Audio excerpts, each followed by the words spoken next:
नमस्कार, आप देख रहे हैं के न्यूज़ इंडिया। मैं हूं आपके साथ गरिमा वाजपेयी। रुक लेते हैं कुछ बड़ी खबरों की ओर। जम्मू कश्मीर से बड़ी खबर सामने आ रही है, जहां पर किश्तवाड़ में 2 आतंकवादी ढेर हुए हैं। सुरक्षा बलों ने 2 सप्ताह में 8 आतंकियों को ढेर किया।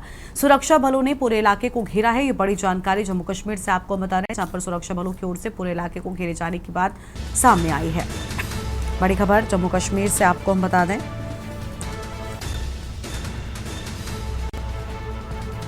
अहम खबर आपको हम बता दें,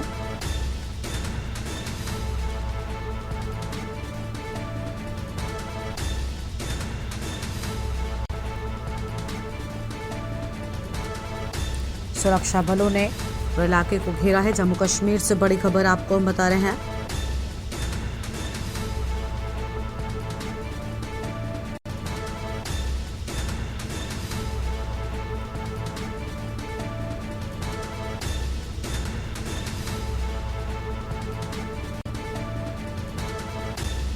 सुरक्षा बलों ने पूरे इलाके को घेरा। बड़ी खबर आपको हम बता दें, जम्मू कश्मीर से बड़ी खबर।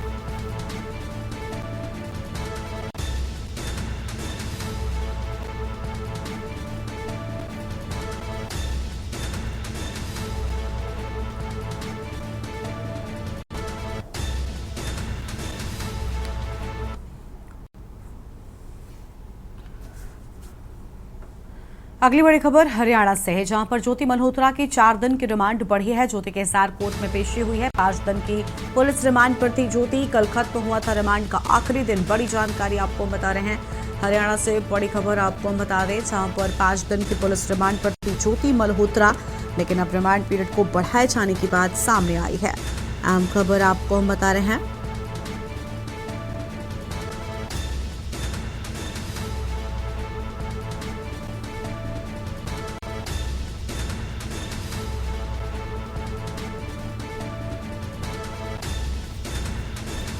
बड़ी खबर आपको बता दें, 5 दिन की पुलिस रिमांड पर थी ज्योति मल्होत्रा, लेकिन अब रिमांड बढ़ने की बात सामने आई है।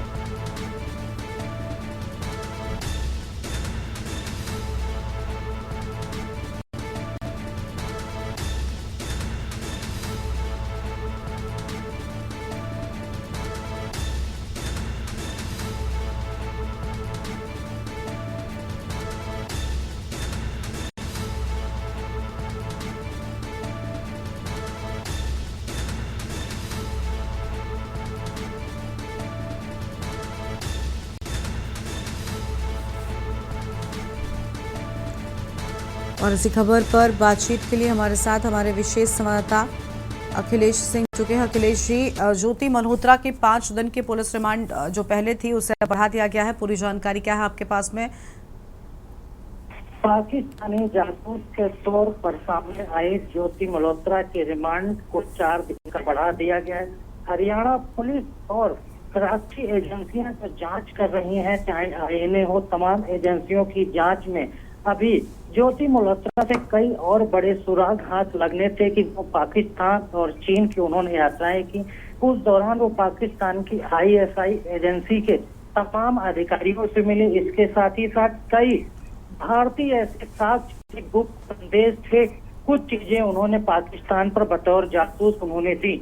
इसको लेकर अभी भारतीय खुफिया एजेंसियां और पूछना चाहती हैं उनका कनेक्शन किस किस से है, ज्योति मल्होत्रा कहाँ कहाँ गई और किस किस लोगों से क्या क्या क्या उन्होंने इस जासूसी के तौर पर काम किया। इन्हीं तमाम चीजों की पूछताछ के लिए आगे खुफिया एजेंसियां और वक्त चाहती हैं। इसलिए कोर्ट में आज उनके रिमांड 5 दिन के खत्म होने के बाद जब पेश किया गया, तो हरियाणा पुलिस और खुफिया एजेंसियों ने रिमांड बढ़ाने की मांग की, तो कोर्ट की तरफ से 4 दिन की रिमांड को बढ़ा दिया गया। और 4 दिन बाद देखना होगा कि फिर रिमांड बढ़ रही है या फिर उनको गिरफ्तार करके जेल भेजा जाता है। बहुत शुक्रिया आपका अखिलेश जी, हमारे साथ जुड़ने के लिए और अहम जानकारी के लिए। तो ये बड़ी खबर आपको बता दें, जहां पर ज्योति के हिसार कोर्ट में पेशी हुई है। ये बड़ी जानकारी आपको हम बता रहे हैं।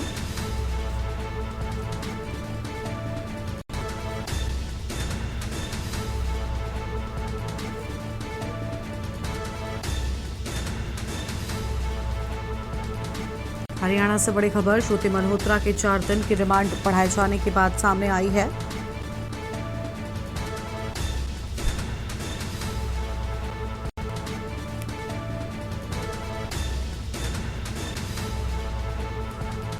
पांच दिन की पुलिस रिमांड पर थी ज्योति मल्होत्रा।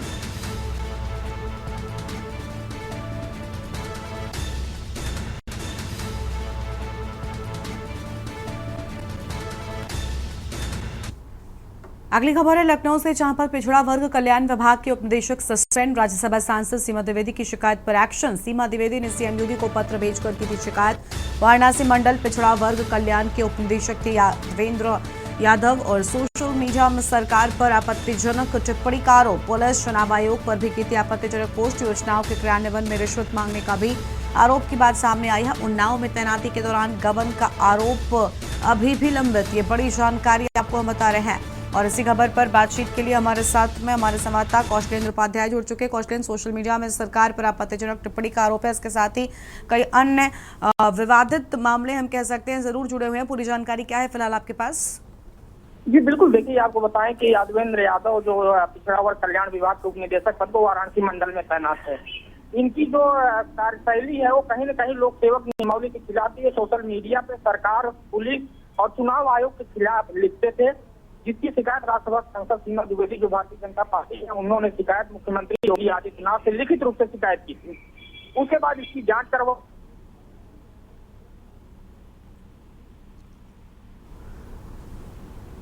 शुक्रिया कौशलेंद्र आपका हमारे साथ जोड़ने के लिए और अहम खबर के लिए। बड़ी जानकारी आपको हम बता दें।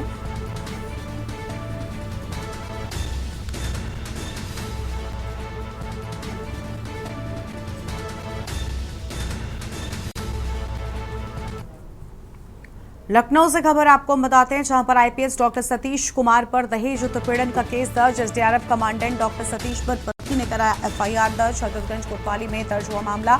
जांच में जुटी पुलिस। आईपीएस पिता, मां और भाई पर गंभीर धाराओं में केस दर्ज। शादी के बाद से ही दबाव में थी और बताया जा रहा है कि मारपीट होती रहती थी। पत्नी बेटी के साथ मायके में रहने को मजबूर हूं पीड़िता की ओर से, ये बात सामने आई। 1 करोड़ नगद इनोवा गाड़ी की मांग कर रहे थे। मारपीट से फटे कान के पर्दे, आंख भी क्षतिग्रस्त हुई है। 2 जुलाई 2024 को मारपीट कर घर से निकाला। 2013 बैच के आईपीएस अफसर डॉक्टर सतीश कुमार, बड़े आरोप की बात सामने आई है।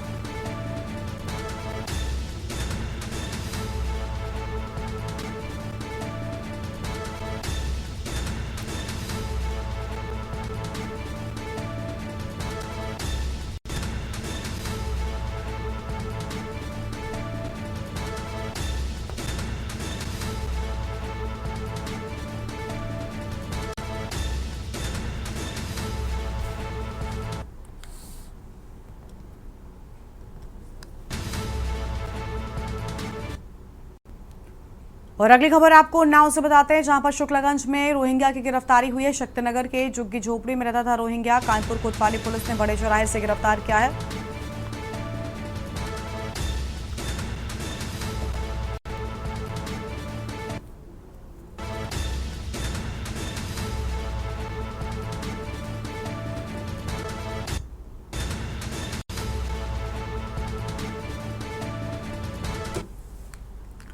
अगली खबर है रायबरेली से, जहां पर संदिग्ध हालातों में मिला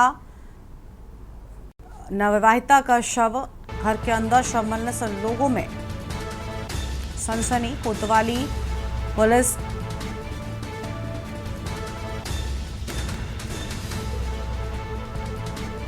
मानसी सोनी का फरवरी 2023 में हुआ था विवाह। शिव वर्मा के साथ परिणय सूत्र में बंधी थी मानसी।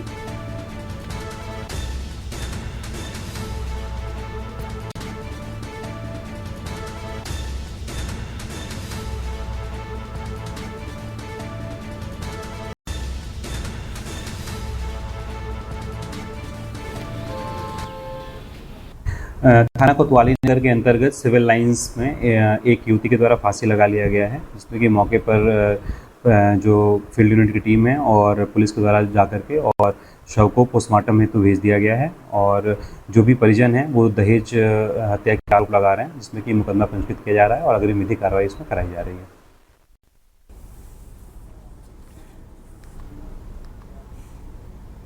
और अगली खबर उन्नाव से आपको हम बताते हैं, जहां पर शुक्लागंज में रोहिंग्या की गिरफ्तारी हुई है। शक्तिनगर के झुग्गी झोपड़ी में रहता था रोहिंग्या। कानपुर कोतवाली पुलिस ने बड़े चौराहे से गिरफ्तार किया। पुलिस ने वाहन चेकिंग के दौरान रोहिंग्या को गिरफ्तार किया है। पुलिस ने ऑटो ड्राइवर को संदिग्ध हालत में पकड़ा। पुलिस ने भाषा के संदेह पर की पूछताछ। और झुग्गी झोपड़ी में परिवार सहित रहता है रोहिंग्या। 8 साल से रह रहा रोहिंग्या पुलिस ने गिरफ्तार किया। पुलिस जांच में भारत में रहने को कोई वैध आईडी नहीं मिली है। बड़ी जानकारी आपको हम बता दें, भारत में रहने को कोई वैध आईडी नहीं मिलने की बात सामने आई। पुलिस ने भाषा के संदेह पर पूछताछ की है।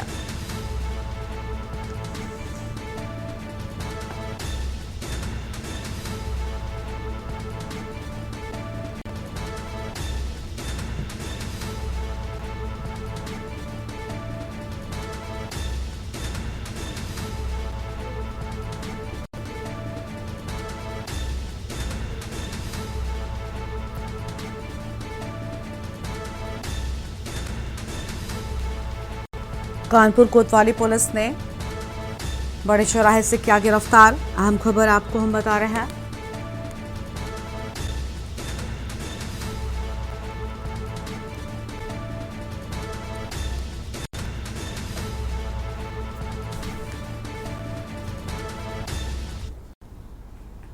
इसे 21वीं सदी की सच्चाई कहें या फिर समाज के भीतर जुड़े जमाए भेदभाव का क्रूर चेहरा। एक दलित बेटी की शादी को सिर्फ इसलिए अपमानित किया गया क्योंकि दूल्हा अनुसूचित जाति से था और बग्घी पर चढ़कर आया था। जहां मथुरा के थाना नौझील क्षेत्र के गांव भूरेका में रात एक बारात चढ़ी थी, लेकिन जैसे ही डीजे के धुन गूंजी और दूल्हा बग्घी पर सवार हुआ, दबंगों को ये नागवार गुजरा। जाट बिरादरी के 3 युवकों ने अपने 20-25 साथियों के साथ बारात रोक दी और डीजे बंद करा दिया। दूल्हे को बग्घी से उतार दिया और जाति सूचक गालियां देते हुए मारपीट करने लगे। इसके बाद चेतावनी दी गई कि अगर फिर से बग्घी पर चढ़े तो गोली मार देंगे। सूचना पर पहुंची पुलिस और चौकी प्रभारी ने हालात संभाले और पुलिस की निगरानी में बारात निकाली गई। फेरे हुए, जयमाला पड़ी, शादी की रस्में जैसे तैसे पूरी हुई। वहीं सीओ मांट ने कहा कि डीजे बजाने को लेकर विवाद हुआ था, बारात को किसी ने चढ़ने से नहीं रोका। पूरे मामले की जांच विस्तार से की जा रही है। मथुरा से ये खबर आपको हम बता रहे हैं, जहां दबंगों ने बारात रुकवाई और दूल्हे को बग्घी से भी उतार दिया। गालियां देते हुए दूल्हे के साथ मारपीट का भी जिक्र इस घटना में किया गया है।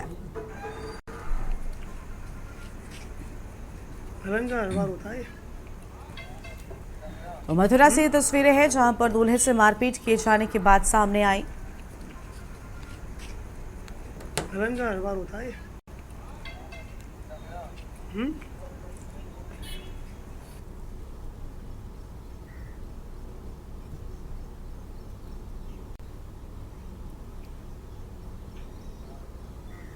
थाना नौझील क्षेत्र के गांव भोरेका में पूरन सिंह की भतीजी कल्पना की शादी थी। शादी के दौरान रात लगभग 12:30 बजे डीजे बजाने को लेकर के वाद विवाद हो गया। वादी द्वारा दी गई तहरीर के आधार पर अभियोग पंजीकृत कर लिया गया है तथा आवश्यक वैधानिक कार्रवाई थाना नौझील स्तर से की जा रही है। अवगत कराना है कि शादी के दौरान बारात चढ़ने से रोकने या बारात न चढ़ने देने संबंधी घटना के संबंध में कोई भी साक्ष्य प्राप्त नहीं हुए हैं। रात में हुए वाद विवाद और मारपीट के संबंध में संगत धाराओं में अभियोग पंजीकृत कर लिया गया है तथा आवश्यक वैधानिक कार्रवाई सुनिश्चित की जा रही है। खबर पर बातचीत के लिए हमारे साथ मथुरा से हमारे संवाददाता सुशील चौधरी जुड़ चुके हैं। सुशील, दलित समुदाय का दूल्हा था, बताया जा रहा है कि उसके साथ मारपीट हुई, बारात चढ़ने से भी रोका गया। पूरी जानकारी क्या है, पुलिस ने क्या कुछ इस पूरे मामले में अब तक एक्शन लिया? जी, मैं बता दूं कि थाना नौझील क्षेत्र के गांव भूरेका का मामला है। जो एक बारात आई थी, बारात दलित समुदाय से थी, जिसको डीजे को बजने के लेकर 2 समुदायों में वाद विवाद हुआ, जिसके बाद मारपीट हुई। इसके बाद दोनों समुदाय जो दलित समुदाय है उसका कहना है कि जो दबंग जाट समुदाय के लोग हैं उन्होंने जो बारात चढ़ने को लेकर मारपीट की गई है, जिसके बाद पुलिस आने के बाद पुलिस द्वारा पुलिस की देखरेख में बारात चढ़ाई गई। जी, शुक्रिया सुशील आपका हमारे साथ जुड़ने के लिए, अहम जानकारी के लिए। गालियां देते हुए दूल्हे के साथ मारपीट की बात सामने आई है। 3 युवकों ने अपने 20-25 साथियों के साथ बारात रोकी थी।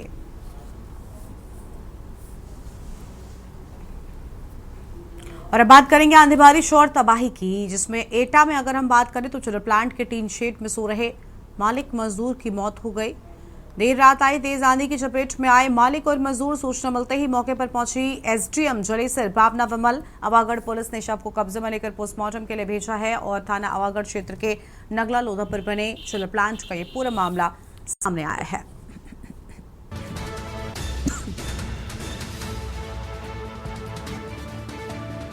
अहम जानकारी आपको बता दें, देर रात आई तेज आंधी की चपेट में आए मालिक और मजदूर।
अगली खबर है बुलंदशहर से, जहां पर तूफान ने छीनी 3 जिंदगियां, 4 लोग घायल हो गए हैं। डिबाई, अनूपशहर व सिकंदराबाद में हुई मौतें। राजस्व क्षति का आकलन कर रही राजस्व टीम। बिजली विभाग को हुई सबसे अधिक क्षति।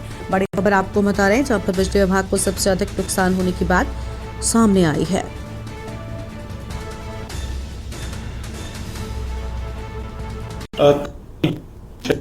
तेज आंधी और तूफान के आने से कुछ क्षति हुई थी, जिसका आकलन तत्काल हमारे एसडीएम जो हमारे तहसीलों में थे उन्होंने किया।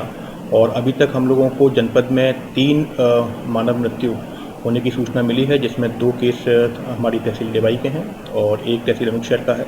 उन तीनों ही परिवारों को तत्काल सहायता राशि उपलब्ध कराई जा रही है। इसके अतिरिक्त 4 लोगों को घायल होने की भी सूचना भी प्राप्त हुई है। अभी तक हमने सभी एसडीएम को निर्देशित किया है कि वो पूरे जो क्षति हुई है उसका आकलन करा लें और उसके बाद हमें आज शाम तक 5 बजे तक रिपोर्ट प्रस्तुत करें। यहाँ पर रुकते हैं एक छोटे से ब्रेक के लिए। आप देख रहे हैं के न्यूज, खबरों का सारथी। ब्रेक के बाद आप सभी का स्वागत है। फर्रुखाबाद से खबर है, जहां पर देर रात मौसम ने तबाही मचाई है। 50 किलोमीटर की रफ्तार से आई आंधी और पानी, दर्जनों पेड़ टूटे हैं, गाड़ियां दबी हैं, टीन शेड तक फट गए। बड़ी खबर आपको बता दें, और किसान भी परेशान, मक्का की फसल में हुआ नुकसान। तेज आंधी पाने से जिले में बिजली व्यवस्था ध्वस्त हो गई है, पेड़ उखड़े हैं, आम की फसल को बड़ा नुकसान होने की बात कही गई। फर्रुखाबाद जनपद का पूरा मामला सामने आया है।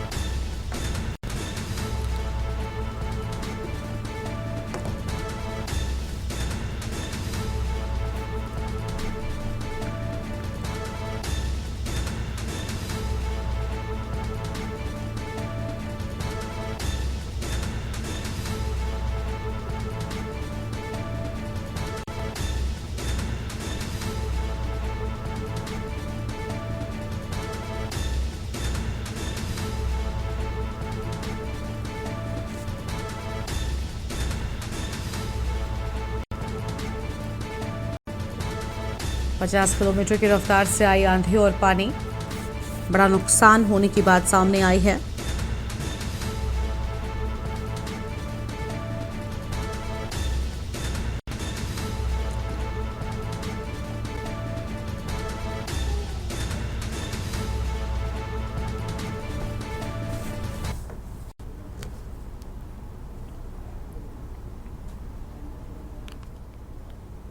और बुलंदशहर से एक बड़ी जानकारी सामने आ रही है, उसका रुख कर लेते हैं। बड़ी खबर आपको हम बुलंदशहर से बताएंगे।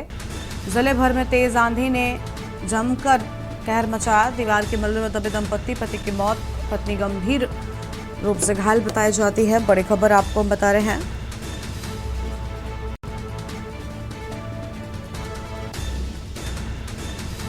पत्नी फूलबानो का अस्पताल में इलाज जारी है। अहम खबर आपको हम बता दें, पत्नी फूलबानो का अस्पताल में जारी इलाज। बड़ी खबर, जगह जगह पर होर्डिंग्स, यूनिपोल्स, बिजली के खंभे और पेड़ गिरे।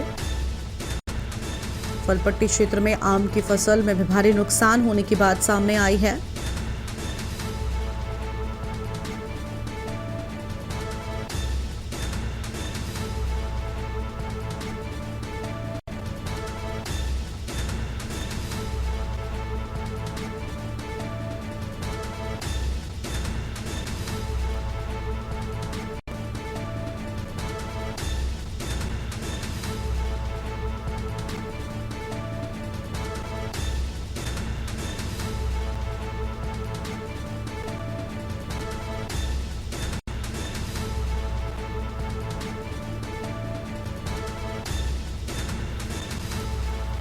और इसी खबर पर बातचीत के लिए हमारे साथ हमारे संवाददाता अनिल मीणा जुड़ चुके हैं। अनिल, पूरी जानकारी क्या है? आंधी तूफान से बड़ी तबाही देखने को मिली। जी देखिए, गर्मा मैं आपको बता दूं, जनपद बुलंदशहर में देर रात जिस तरह से अगर आंधी आई है उसको अगर बात की जाए तो उससे आंधी तूफान आने से बड़ी तबाही हुई है। तबाही में अगर बात की जाए तो मलबे के नीचे एक परिवार के जो व्यक्ति सो रहे थे, तो मलबे के नीचे एक व्यक्ति और दबने से एक व्यक्ति की मौत होगी मौके पर ही। हालांकि अब जो पत्नी को बुरी तरह से गंभीर रूप से घायल है, जिसके लिए हायर सेंटर के रेफर कर दिया। हालांकि जनपद बुलंदशहर की अगर बात करें, अब जनपद बुलंदशहर में अगर मौत के आंकड़े की तूफान से बात करें तो जनपद बुलंदशहर आंकड़े बढ़ गए हैं और जनपद बुलंदशहर में 3 मौतें सामने आई हैं, क्योंकि प्रशासन ने 3 मौतों की स्पष्ट कर दिया है कि जनपद बुलंदशहर में आंधी तूफान से और दीवार गिरने से दबने से 3 लोगों की मौत हुई है। उसको लेकर जनपद बुलंदशहर में अगर बात की जाए तो काफी भारी भरकम नुकसान हुआ। लोगों के काफी मकान गिरे, क्षतिग्रस्त हुए हैं, काफी वाहन क्षतिग्रस्त हुए हैं। हालांकि बिजली विभाग की अगर बात की जाए तो जनपद बुलंदशहर बिजली विभाग का भी भारी भरकम नुकसान हुआ। काफी तादाद में खंभे टूटे हैं, लाइट टूटी है और वन विभाग की तरफ से अगर बात किया तो पेड़ों ने भी उग्र जो बड़े विशाल पेड़ थे वो भी उभर के हाईवे पे गिर चुके हैं, जिसको भी वन विभाग के लोग हटाने तक जुटे हुए हैं। हालांकि वन विभाग के द्वारा तमाम पेड़ों को हटाया जा रहा है। और नुकसान की अगर बात की, हालांकि जो जनपद बुलंदशहर के एडीएम है उन्होंने जांच के लिए राज्य विभाग की टीमें भेजी है। जांच होने के बाद जो 3 व्यक्तियों की जो मौत हुई है, प्रशासनिक टीम मोके पर पहुंच गई है। नायब तहसीलदार से लेकर राज्य विभाग की टीम जा रही है और नुकसान का आंकलन कर रही है। हालांकि उत्तर प्रदेश के मुख्यमंत्री योगी आदित्यनाथ जिस तरह से मुख्यमंत्री लगातार पूरे मामले को लेकर संज्ञान ले रहे हैं। शुक्रिया आपका हमारे साथ जुड़ने के लिए और अधिक अपडेट के लिए। तो बड़ी खबर बुलंदशहर से आपको बता दें, जहां पर आंधी तूफान और बड़ी तबाही देखने को मिली है। अगली खबर का रुख कर लेते हैं ग्रेटर नोएडा से, जहां पर आंधी तूफान निकली नाती की सांसें। तूफान में रेलिंग गिरने से नानी की दर्दनाक मौत। मृतक सुनीता का सिर धड़ से अलग हुआ। 2 वर्षीय नाती इसमें घायल हुआ है। पुलिस ने शव को पोस्टमार्टम के लिए भेजा। बेटी दामाद के पास आई थी मृतक महिला। टहलने निकले थे नानी और नाती। सूरजपुर थाना क्षेत्र के ममिक्सन अल्टीमो सोसाइटी का पूरा मामला सामने आया है। पुलिस ने शव को पोस्टमार्टम के लिए भेजा है। बड़ी खबर आपको हम बता रहे हैं, बेटी दामाद के पास आई थी मृतक महिला।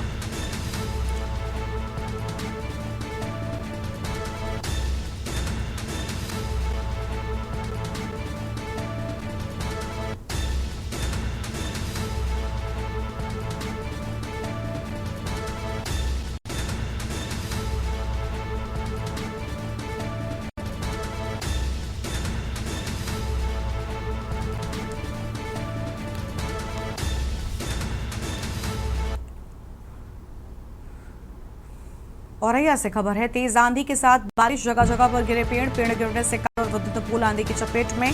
तेज आंधी आने से गिरी दीवार, युवक की मौत हो गई। जानकारी पर पुलिस और प्रशासनिक अधिकारी मौके पर पहुंचे हैं। पुलिस ने शव को पोस्टमार्टम के लिए भेजा है। अजीतमल कोतवाली क्षेत्र के चंदनपुर गांव का पूरा मामला सामने आया है।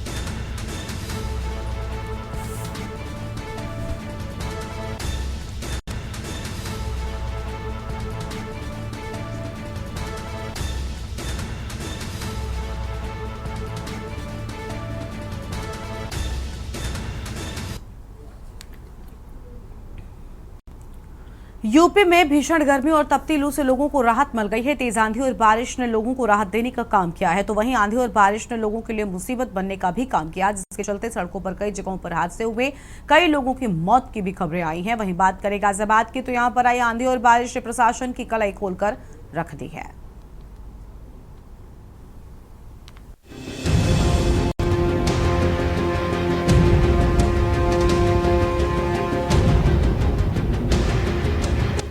तूफान, आंधी और बारिश के कारण मौसम ने एक बार फिर करवट ले ली है। जहां पर तेज आंधी तूफान बारिश ने प्रशासन की व्यवस्थाओं की पोल खोल कर रख दी है। यही नहीं, आंधी तूफान और बारिश ने नालों की सफाई, जल निकासी और यातायात प्रबंधन की तैयारियों की असलियत खोल कर रख दी है। बारिश के कारण कहीं पर सड़कें दरिया बनी तो कहीं ट्रैफिक रेंगता रहा। जगह जगह जल भराव, गड्ढों पे तब्दील सड़कें और जाम में फंसे लोग, मानो कोई आपदा नहीं बल्कि अव्यवस्थाओं का उत्सव चल रहा हो। बारिश और आंधी की अव्यवस्थाएं के चलते शहरी तो परेशान है, मगर प्रशासन को फिर भी कोई चिंता नहीं है, क्योंकि नालों की सफाई के लिए बजट जल्द पास हो जाएगा और उसके बाद होगी कागजों पर बेमिसाल सफाई की जाएगी, लेकिन जमीनी हकीकत ज्यों की ज्यों रहेगी। हर साल यही होता है, बारिश आती है, प्रशासन के बहाने भी तैयार रहते हैं, मगर जमीन की हकीकत में कोई बदलाव नहीं होता है। इन सब के बीच बड़ा सवाल यह है कि आखिर कब लोगों को अव्यवस्थाओं से निजात मिलेगी और कब तक शहर ऐसे मौसम की एक फुहार से ही बेबस होता रहेगा। जवाब शायद अगली बारिश के बाद भी कागजों से बाहर ना निकले। गाजियाबाद से के न्यूज संवाददाता जयवीर मावी की रिपोर्ट। इस बुलेटिन में इतना ही। आप देखते रहिए के न्यूज इंडिया। नमस्कार। आप देख रहे हैं के न्यूज, खबरों का सार।